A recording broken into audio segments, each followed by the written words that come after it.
Didto sa barangay Midatag ug tinuyop sa lungsod sa Leon Postigo, 40 million pesos Alcac Farm to Market Road concreting, sugda na pod. Dawato nato si Kino Utod alang sa dugang detalye.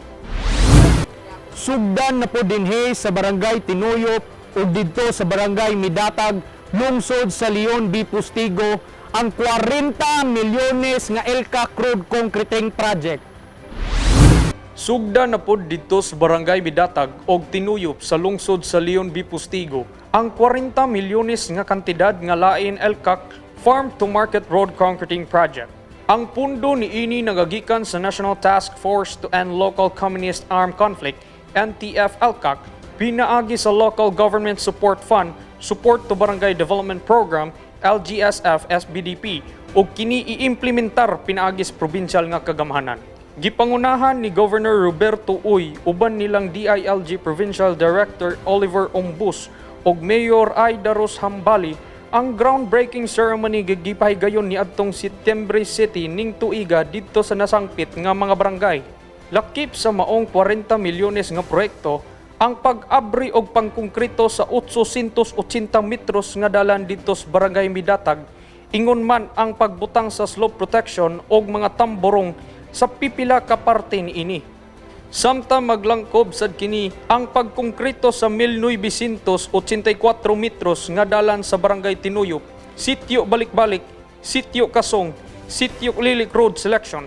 Ingon man sa pagtukod sa duha ka spillway og mga tamborong.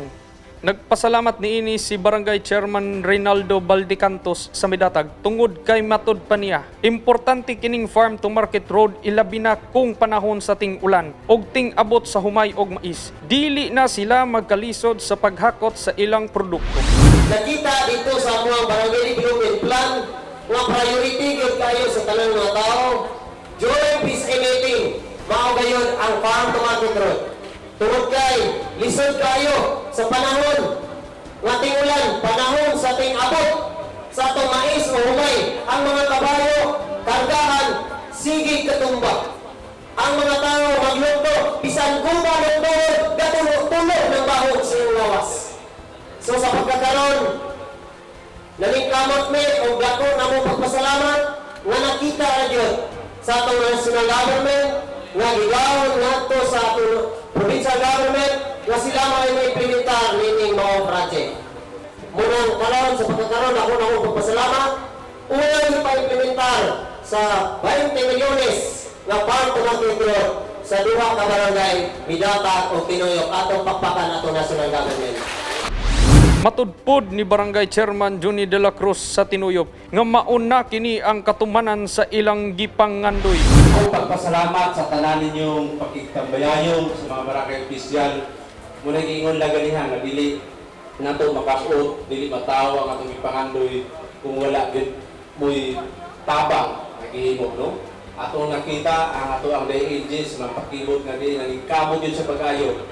Grabe niya similar sa mga kinahanglan yun atong hinuon ang tanan. So katong atong mga problema atong ipasupot, mga mulo karon mao na nay bunga, no? Mao ni tubag. So salamat kay sa tanan nga siya nga naningkamot sa pagsuporta sa programa sa tuwang Pangulo ni Rodrigo Roa Duterte. Sa mensahe ni Governor Uy, iyang gipamahayag nga malipayon kita nga gitigaan kita sa atong Presidente Rodrigo Duterte niining dako nga programa. Nasayod kamo nga kagamhanang probinsya sa Boca del Norte, kanunay nga nagsubay ug unsa pa kinalanon sa atong mga katawhan.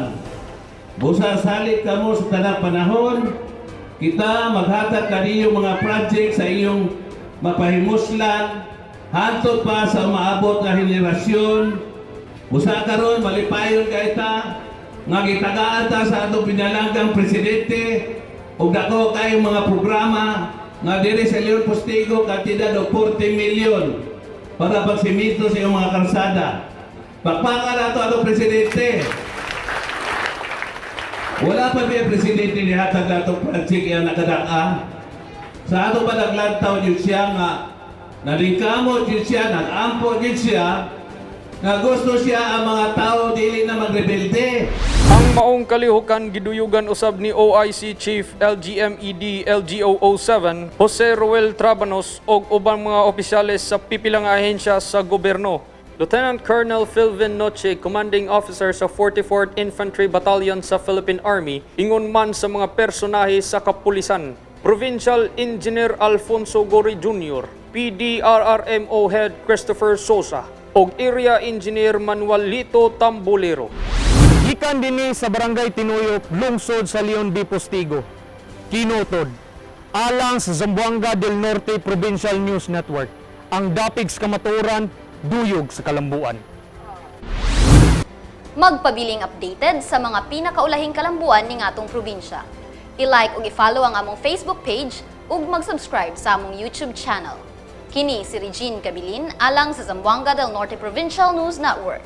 Ang dapig sa kamatuoran, duyog sa kalambuan.